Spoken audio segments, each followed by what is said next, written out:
E nós precisamos nos voltar à palavra. Porque se Jesus está falando, é necessário que as ofensas ocorram, precisamos ser uma classe de pessoas que saibam lidar corretamente com as ofensas. E para isso eu preciso ganhar uma perspectiva diferente em relação à ofensa. Encarar a ofensa de uma maneira diferente. É isso que eu quero compartilhar com vocês aqui. Amém? Porque a palavra que eu li com vocês aqui nessa noite, Jesus disse assim: Pai, perdoa-lhes, porque não sabem o que fazem.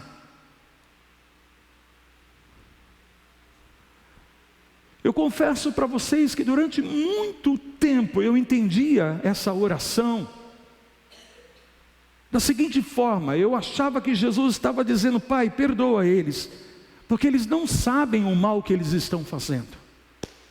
Eles não têm ideia, eles não têm noção da maldade que eles estão cometendo. E por que eu falo isso, amados? Porque olhem para mim, queridos, pensa em qualquer mal que um ser humano, o pior mal que um ser humano possa fazer, possa causar a outro ser humano, Jesus sofreu. Não tem um mal que um ser humano possa fazer para o outro que Jesus não tenha sofrido aqui nessa terra. Rejeição, abandono, calúnia, injustiçado, abandonado. Qualquer mal que uma pessoa possa fazer a você, Jesus sofreu isso na vida dele. Qualquer mal que uma pessoa tenha feito à minha vida, ou possa vir a fazer contra a minha vida, Jesus passou por essa situação. Jesus viveu essa experiência. E em níveis muito mais intensos, elevados do que eu e você. Por quê? Porque nós não somos tão bons como Jesus. Em algum momento na vida nós falhamos, em algum momento na vida nós pisamos na bola com alguém, mas Jesus, ao contrário, Ele sempre fez o bem absoluto e nunca fez mal a ninguém, e mesmo assim sofreu todo tipo de males que os seres humanos podem causar uns aos outros. Jesus sofreu. Faz sentido o que eu estou falando para vocês? Pense em qualquer tipo de ofensa que você já tenha sofrido na sua vida. Jesus viveu isso. Ele passou por essa experiência. Poderia ficar aqui horas citando, amém? Porém você sabe, você conhece a história. E diferente de mim e de você, Ele não fez mal a ninguém. Pelo contrário, somente o bem. Então eu pensava que Jesus estava dizendo o seguinte: olha, Pai, perdoa, porque eles não sabem que eles estão fazendo mal. E quando você pega essa visão, quando você desenvolve essa mentalidade, e eu era muito inocente nisso, amados, e falo isso diante da minha esposa, que já está mais de 30 anos do meu lado. Eu era muito inocente, porque eu sempre acreditei que as pessoas, mesmo quando elas fizessem algum mal, alguma coisa ruim, elas não tinham a ideia de fazer a coisa má, a coisa ruim, elas não tinham noção, não tinham. Então é fácil quando você tem essa perspectiva, amém, que você acredita que na verdade a pessoa estava bem intencionada, a pessoa não queria o teu mal, na verdade a pessoa não queria te derrubar, ela simplesmente não sabia o mal que ela estava fazendo a você. Então quando você olha para isso, você fala: uau, realmente eu posso pedir para Deus, perdoa, e também posso perdoar, porque a pessoa não tinha noção de que ela estava fazendo alguma maldade contra mim. Mas à medida que eu fui crescendo e me relacionando com mais e mais pessoas, e eu fui descobrindo, amados, que há pessoas más sim. Há pessoas que maquinam o mal contra o outro. Há pessoas que sabem que estão fazendo mal e decidiram fazer o mal a alguém.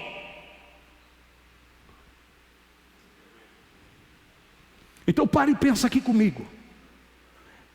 Quando você pensa na possibilidade de que alguém fez algo contra você, um mal contra você, e não tinha noção, é mais fácil perdoar, sim ou não? E quando você sabe que a pessoa fez, sabendo que ela estava fazendo mal, a coisa pega um pouco mais, sim ou não? Porque você pensa, não é inocente, não foi sem querer, não teve a intenção. E há outros que você sabe que tiveram a intenção. Você sabe exatamente qual foi a intenção da pessoa: te derrubar. Estão comigo, amados? Então quando Jesus disse aqui, Pai, perdoa, porque eles não sabem o que fazem.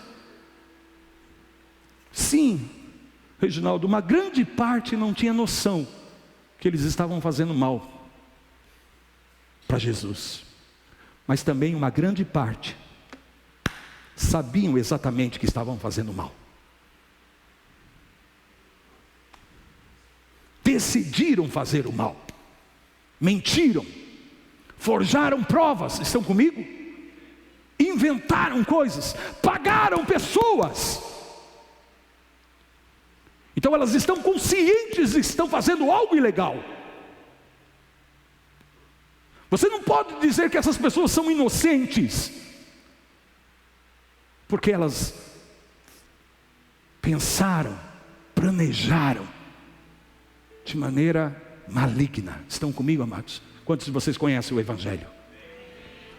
Sabe do que eu estou falando? Então, quando confrontado com essa perspectiva, essas duas perspectivas, perdoa porque não sabem que estão fazendo mal, mas muitas pessoas são maldosas e decidiram fazer o mal e sabem que estão fazendo mal. Como é que eu perdoo essas pessoas? Estão aqui comigo?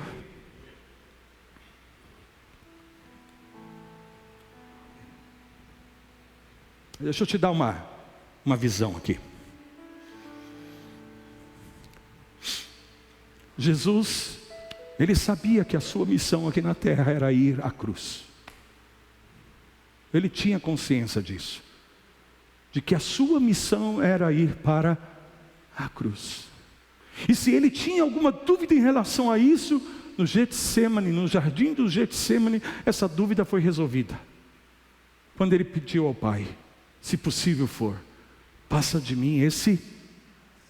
Mas quando ele entendeu que de fato esse era o cálice que o Pai queria que ele tomasse, ele disse, todavia não seja feita a minha vontade, mas a tua vontade. Estão comigo? Ele sabia que ele iria para a cruz. Ele sabia que seria entregue nas mãos dos malfeitores e padeceria nas mãos desses malfeitores. Estão comigo? Malfeitores, pessoas más, pessoas malignas, pessoas ruins. Porém ali no Getsemane você vai perceber que em todo tempo, olhem para mim, queridos, e não fique abismado com o que eu vou te falar. Jesus precisava de ajuda. Jesus precisava que alguém o ajudasse na sua missão, no seu propósito de vida. Momentos antes de fazer essa oração, ele pede para 3 dos seus companheiros mais próximos, Pedro, Tiago e João, estar ao lado dele e orar com ele.